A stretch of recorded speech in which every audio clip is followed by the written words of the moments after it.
Assalamualaikum. Hai teman-teman, apa kabar? Semoga kalian sehat selalu ya. Perkenalkan, nama Ana Anida Syahidah Maharani dari kelas 10 MIPA P1 Cordova. Jadi, hari ini Ana akan menyampaikan materi yang berjudul Urgensi Belajar Tarikh Khulafaur Rasyidin. Apa teman-teman tahu apa itu Khulafaur Rasyidin? Baiklah, bagi yang tahu, gak apa-apa dong menyimak lagi. Tapi jika yang belum tahu, silahkan menyimak ya.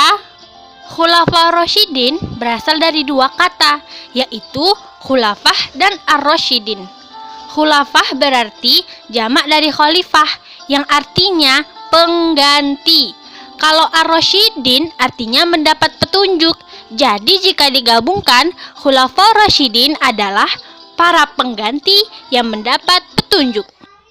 Khulafaur Rasyidin adalah para pemimpin yang menggantikan tugas-tugas Rasulullah SAW sebagai kepala negara, kepala pemerintahan, pemimpin umat, adapun tugas-tugas kenabiannya yang tidak bisa digantikan. Allah berfirman dalam Quran surat Al-Ahzab ayat 40 yang artinya, Muhammad itu sekali-kali bukanlah bapak dari seorang laki-laki di antara kamu, tetapi dia adalah Rasulullah dan penutup para nabi, dan Allah Maha mengetahui segala sesuatu. Khulafaur Rasyidin adalah para khalifah yang sangat arif bijaksana. Mereka adalah keempat sahabat Nabi yang terpilih menjadi pemimpin kaum muslimin setelah Rasulullah SAW wafat. Keempat sahabat itu adalah yang pertama, Abu Bakar As-Siddiq, yang kedua, Umar bin Khattab, yang ketiga, Utsman bin Affan, yang keempat, Ali bin Abi Thalib. Baiklah kalau begitu, Anida akan menjelaskan ya satu persatu kisah tentang para Khulafaur Rasyidin tersebut. Yang pertama, Abu Bakar As-Siddiq. Abu Bakar As-Siddiq menjadi khalifah dari 11 sampai 13 Hijriah atau 632 sampai 634 Masehi.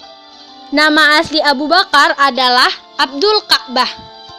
Kemudian Rasulullah mengganti namanya menjadi Abdullah, lengkapnya Abdullah Abu Quhafah.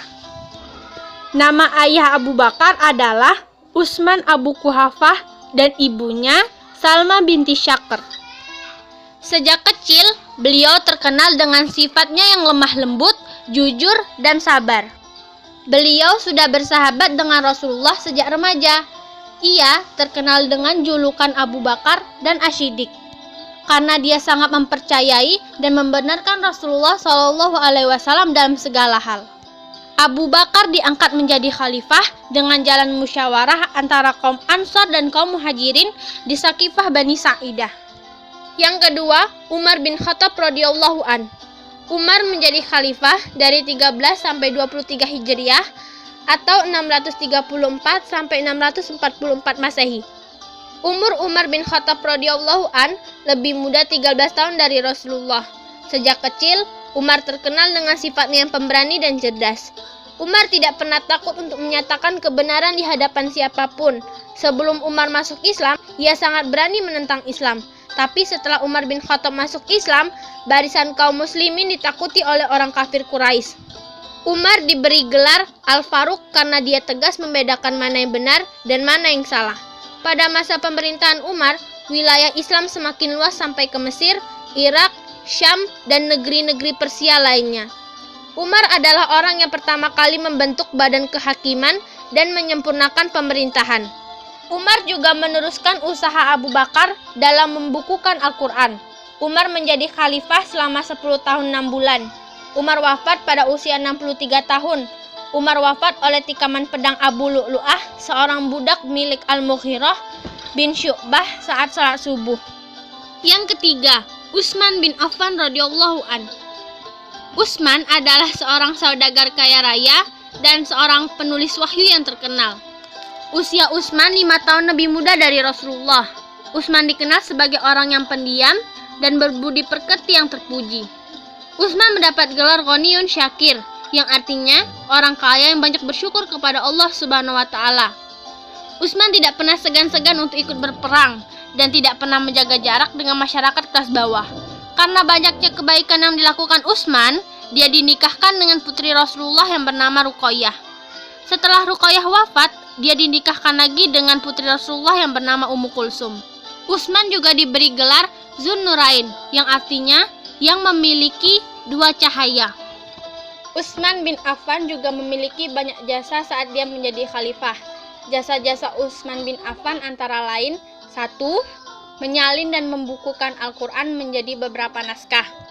2. Menetapkan pelafalan bacaan Al-Quran menjadi seragam dan serentak. 3. Mushaf yang dibentuk diberi nama Mushaf Utsmani karena karyanya Utsman yang sangat bermanfaat bagi Islam. 4. Membentuk angkatan laut. 5. Memperluas wilayah Islam. 6. Merenovasi Masjid Nabawi. Khulafaur Rasyidin yang keempat adalah Ali bin Abi Thalib. Ali bin Abi Thalib menjadi khalifah dari 36 sampai 41 Hijriah atau 656 sampai 661 Masehi. Ali lahir di kota Mekah pada tanggal 12 Rajab tahun ke-30 setelah kelahiran Rasulullah. Nama ibu Ali adalah Fatimah binti Asad. Pertama kali ibunya Ali memberi namanya Al-Hayrodah yang berarti Asad atau singa. Kemudian ayahnya menggantinya dengan sebutan Ali. Ali dinikahkan dengan putri Rasulullah yang bernama Fatimah Az-Zahra. Ali dibesarkan dan dididik oleh Rasulullah.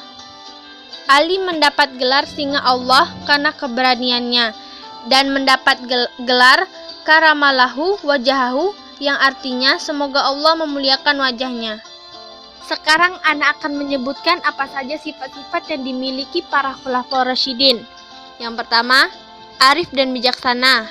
Yang kedua, berwibawa dan disiplin. Yang ketiga, berilmu agama yang luas dan mendalam. Yang keempat, berani bertindak dan berkemauan yang keras. Jadi itulah sekilas ringkasan, uraian dan penjelasan tentang urgensi tarikh Khulafaur Rasyidin. Semoga dapat membantu teman-teman dalam menambah pengetahuan bagi yang belum mengetahui maupun yang sudah mengetahui. Dadah, sampai jumpa. Wassalamualaikum warahmatullahi wabarakatuh.